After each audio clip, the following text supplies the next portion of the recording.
আসসালামু আলাইকুম রহমতুল্লাহ। আশা করছি সবাই অনেক বেশি ভালো আছি এবং সুস্থ আছি। সো আজকে আমরা আলোচনা করব হায়ার ম্যাথ ফার্স্ট পেপারের সংযুক্ত কোণের ত্রিকোণমিতিক অনুপাত 7.c এর একটা ম্যাথ নিয়ে আলোচনা করব। সো দেখো ম্যাথটাতে কি বলা হয়েছে যদি a cos alpha plus b sin alpha is equals to a cos beta plus b sin beta হলে তবে প্রমাণ করো যে cos square alpha plus beta by 2 minus sin square alpha plus beta by 2 is equal to a square minus b square divided by a square plus b square. So ম্যাথটা পড়তেই দেখা যাচ্ছে অনেক ভয়ানক, তাই না? কিন্তু ম্যাথটা আসলে ভয়ানক না, অনেক জায়গায় আসছে এই ম্যাথটা। সো আমরা এখন একটু সলভ করব। তো সর্বপ্রথম দেখো, আমরা যেহেতু এ যুক্তগুলোকে আমরা এক পাশে নিয়ে আসি, বি যুক্তগুলোকে আরেক পাশে নিয়ে আসি। সো আমরা আগে ম্যাথটা উঠে নিই। দেখো a cos alpha plus b sin alpha is equals to a cos beta plus b sin beta. So এইগুলোকে আমরা এক পাশে করি, হ্যাঁ? তো এইগুলোকে এক পাশে করো, a cos আলফা মাইনাস হবে a cos beta is equal two, আমরা বিগুলোকে এক পাশে করছি, তাহলে বি সাইন বিটা, আর এটা যদি ওই পাশে চলে যায় তাহলে কি হবে minus b sine alpha. So এখন এইগুলো কমন নাও, কমন নিলে হচ্ছে cos alpha minus cos beta is equal to, b যদি কমন নাও তাহলে হবে sine beta minus sine alpha. So আমরা যদি একটা কাজ করি, এ আর বি কে আমরা একটা কাজ করি, এ বাই বি করে দিলাম এটাকে, তাহলে কি করব sine beta minus sine alpha divided by, এটা যে পাশে চলে যাবে তাহলে ভাগ হয়ে যাবে, হ্যাঁ? So cos alpha minus cos beta. So দেখতে পাচ্ছ এখন আমরা কি করব, এখানে sine beta minus sine alpha divided by cos alpha minus cos beta. So আমরা sine C plus sine D, sine C minus sine D, cos C plus cos D, cos C minus cos D, এরকম কিছু সূত্রের সাথে আমরা পরিচিত আছি। ওকে, so আমরা একটু সূত্রগুলো লিখে নিই, একটু দেখে দিই এই সকল ম্যাথগুলোর ক্ষেত্রে আমরা সূত্রগুলো আগে একটু লিখে নিই। Sine C plus sine D যদি থাকে তাহলে কি হবে বলতো, 2 sine C plus D by 2 cos C minus D by 2। So এরপর sine C minus sine D, এই সূত্রটা কি, 2 cos C plus D by 2 sine C minus D by 2। এরপর যদি বলি cos C plus cos D, এই সূত্রটা কি, 2 cos C plus D by 2 cos C minus D by 2। Last সূত্র এগুলোর ক্ষেত্রে cos C minus cos d is equals to হবে 2 sin c plus d by 2 sin d minus c by 2। Okay, so এগুলো হচ্ছে মূলত সূত্র। So আমরা আরেকবার একটু রিভিউ করি, আগে তো লিখলাম। দেখো sin c plus sin d, এই ক্ষেত্রে হবে 2 sin c plus d by 2 cos c minus d by 2। যখন মাইনাস লিখবো, sine C minus sine d লিখবো, তখন হবে 2 cos, তখন cos এর ক্ষেত্রে আমরা সি প্লাস ডি বাই 2 নিয়ে আসবো, আর সাইনের ক্ষেত্রে কি হবে মাইনাসটা হবে, অর্থাৎ 2 cos C plus D by 2 sine C minus D by 2। আর cos C plus cos d এর ক্ষেত্রে 2 cos C plus D by 2 cos C minus D by 2। আর cos C minus cos d এর ক্ষেত্রে 2 sine C plus D by 2 sine d minus c by 2। এখানে কিন্তু C minus D by 2 না, এই জিনিসটাতে অনেক স্টুডেন্ট ভুল করবে, সেটা হচ্ছে এই জায়গাটাতে একটু মার্ক করে রাখিও, পরীক্ষার সময় দেখা যায় যে এই ক্ষেত্রে স্টুডেন্টসরা ভুল করে বেশি। সো এখানে সাইন ডি মাইনাস সি হবে ডিভাইডেড বাই 2। সো এই চারটা সূত্রের মাধ্যমে আমরা এখানে কি কোন সূত্র পড়তেছে দেখো তো, আমরা যদি একটু করি a by b is equals to, so আমাদের এখানে কোন সূত্রটা আসতেছে, sine C minus sine d, অর্থাৎ এই সূত্রটা পড়তেছে। সো আমরা একটু লিখি, তাহলে কি হবে বলো তো, এই যে এটা এই সূত্রটা, হ্যাঁ, তাহলে হবে 2 cos beta plus alpha by 2 sine beta minus alpha divided by 2, আর cos C minus cos d, অর্থাৎ লাস্ট সূত্রটা পড়েছে।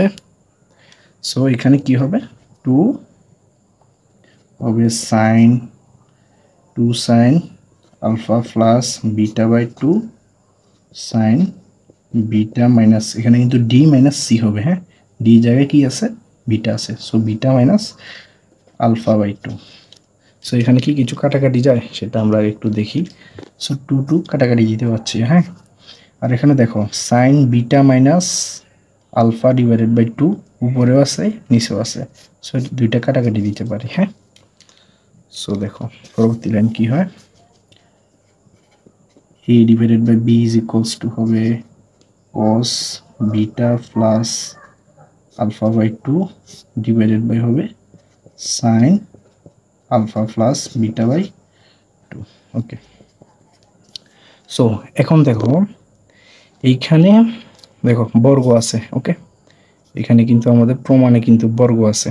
সো বুঝতেই পারছো এখানে কিন্তু বর্গ করতে হবে। সো আমরা আগে একটু বর্গ করে নিই, পরবর্তীতে কী করবো সেটা বলবো। a square by b square is equals to cos square beta plus alpha by 2 divided by sine square beta plus alpha, অর্থাৎ আলফা প্লাস বিটা লিখো, সমস্যা নাই, alpha plus beta by 2। Okay, so দেখো আমরা এখন এখান থেকে লিখবো। আচ্ছা, এতটুকু করার পর তুমি কি একটা জিনিস বুঝতে পারতেছ, এখানে যোজন বিয়োজন করতে হবে, যে এটা বিষয়টা, এটা উপরে আছে মাইনাস দিয়ে, নিচে আছে প্লাস দিয়ে, দেখতে পাচ্ছ। সো এখানে কিন্তু যোজন বিয়োজনের বিষয়টা চলে আসতেছে। কীভাবে আসতেছে ভাইয়া, কীভাবে আপনি গ্রামটা পাচ্ছেন যে যেখানে যোজন অথবা বিয়োজন হবে, যোজন বিয়োজনের টার্মটা আসতেছে। দেখো এখানে শুধু এ স্কোয়ার আছে, নিচে বি স্কোয়ার আছে। দেখো আমাদের প্রমাণের ক্ষেত্রে লিখছে A square minus B square divide by square plus B square. So তুমি যোজন বিয়োজন করো, তো যোজন বিয়োজন যদি করে দিই একটু করে, সো আমরা এমন একটা পেজ নেই, সেটাই মানে আমাদের জন্য ভালো হবে।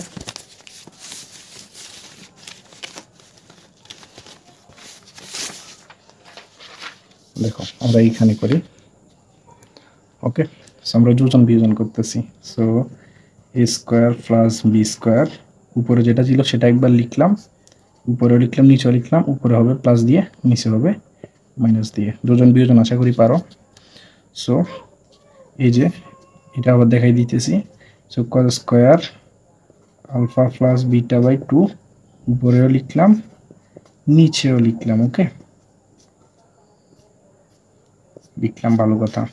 সো যোজনের ক্ষেত্রে উপরে দিব প্লাস দিয়ে, এই যে নিচেরটা লিখবো আবার, হ্যাঁ। সো নিচেরটা লিখতেছি, আর একটু ভুল করে ফেলেছি, আমরা যোজন করতেছি, এটা উপরে লিখবো নিচেও লিখবো, এটা হবে cos। So cos square alpha plus beta by 2, এবার নিচে আবার কি লিখবো, এটা লিখবো, ঠিক আছে। আমরা একটু ভুল করে ফেলেছি, দেখো আমি আবার একটু দেখাই দিতেছি, সমস্যা নেই। দেখো যোজন বিয়োজনের ক্ষেত্রে আমরা কি বুঝি, আমি একটু বেসিকটা দেখাই দিই, হ্যাঁ। সো দেখো তোমাকে যদি থাকে, এটা যদি থাকে x by y is equals to a by b, দেখতে পাচ্ছ। সো এখন যদি আমরা বলি যোজন বিয়োজন, সো যোজন বিয়োজন ক্ষেত্রে আমরা এক্সটা উপরে একবার লিখলাম নিচে আরেকবার লিখলাম, ওকে। সো যোজন করতেছি তার মানে নিচে যেটা ছিল সেটা উপরে একবার লিখলাম প্লাস দিয়ে, বিয়োজন করতেছি এই যে নিচে যেটা ছিল সেটা নিচে আরেকবার মাইনাস দিয়ে লিখবো। সো এই পাশে যদি সেম কাজটা করি, এটা উপরে একবার লিখলাম নিচে একবার লিখলাম প্লাস দিয়ে উপরে একবার লিখবো নিচেরটা, মাইনাস দিয়ে একবার লিখবো নিচেরটা। সো এটা গেল আমাদের যোজন বিয়োজন, ওকে, এটা হলো যোজন বিয়োজন। সো আশা করি পারো, ইন্টারমিডিয়েটের স্টুডেন্ট, বিষয়টা তোমরা নবম দশম শ্রেণীতে শিখে এসেছো, তারপর একটু দেখিয়ে দিতে আর কি। সো দেখো, সো আমরা এখানে কস ছিল, হ্যাঁ, আমরা উপরে লিখেছি নিচেও লিখেছি, উপরে প্লাস দিয়ে লিখেছি নিচে মাইনাস দিয়ে লিখেছি। So A square plus B square, A square minus B square. So একটা সূত্র কি তোমাদের মনে পড়ে উপরে এটা দেখে? কোন সূত্র বলো তো? Sine square theta plus cos square theta is equals two হচ্ছে 1। এই সূত্রটা কি তোমাদের মনে পড়ে? সো এই পুরোটাকে যদি থিটা কল্পনা করো, দেখো এইটা যা, এইটাও কিন্তু তা। সো কজ স্কোয়ার থিটা, এটা যদি থিটা হয় তাহলে সাইন স্কোয়ার থিটা। তাহলে এই যে উপরের এই যে অংশটুকুর ভ্যালু কত হবে বলো তো? 1 হবে না? সো 1 লিখলে সমস্যা নেই। সো নিচে এটা কিন্তু কস ছিল, আমি আবার বলে দিচ্ছি, এইটা কিন্তু আমাদের কি ছিল বলো তো? কজ স্কোয়ার ছিল। Okay, so cos square alpha plus beta by 2 minus sine square alpha plus beta by 2। So আমরা যদি এটাকে পাশে পাঠাই দিই, দেখো আমাদের এটাকে যদি পাশে পাঠাই দিই তাহলে cos square alpha plus beta by 2 minus sine square alpha plus beta by 2 is equals to, দেখো এটাকে যদি পাশে পাঠিয়ে দিচ্ছি, হ্যাঁ বাগে ছিল উপরে চলে যাবে, নিচে ছিল উপরে চলে যাবে। So square minus B square, এইটার নিচে চলে যাবে। হ্যাঁ, সো এ স্কোয়ার প্লাস হবে বি স্কোয়ার, আর এই 1টার নিচে চলে যাবে। লিখা না লিখা সেম কথা। দেখো তো আমাদের অ্যান্সারের সাথে কিছু মিলে কিনা, দেখো। So cos square beta alpha plus beta by 2 minus sine square alpha plus beta by 2 is equals to a square minus B square divided by a square plus B square. মিলছে? সো এটাই হচ্ছে আমাদের কি বলতো প্রমাণিত। So ম্যাথসটা আহামরি কঠিন না, কিন্তু অনেক জায়গাতে আসছে। সো বেসিকটা যদি তুমি বুঝতে পারো তাহলে তোমার কাছে সলভ করাটা ইজিয়ার হবে। সো আমি আরেকবার একটু রিভিউ করব।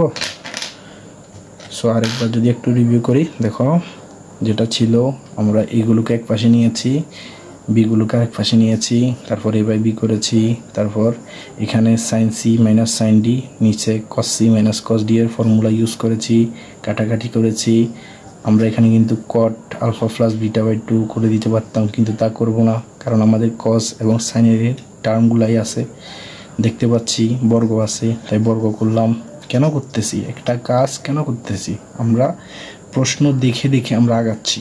আমাদের কোথায় যেতে হবে, আলটিমেট ডেস্টিনেশন কোথায়? আমাদের এখানে বর্গ করতে হবে, বর্গ করলাম। দেখা যাচ্ছে আমাদের এখানে যোজন বিয়োজন প্রয়োজন। সো আমরা এখানে যোজন বিয়োজন করলাম, যোজন বিয়োজন করলাম। সো তুমি চাইলে কিন্তু বিয়োজন যোজন করে একবার অ্যান্সারটা পেতে পারতা। হ্যাঁ, সো সমস্যা নেই, যোজন বিয়োজনই করলাম, তারপরে জাস্ট একটু আড়াআড়ি গুণ করে আমাদের অ্যান্সারটা চলে আসছে। সো আশা করি ম্যাথটা বুঝতে পেরেছ, এতটুকুই। হ্যাঁ, সো একটু তোমরা ম্যাথটা উঠাই নাও। সো ধন্যবাদ সবাইকে। আসসালামু আলাইকুম রহমতুল্লাহ।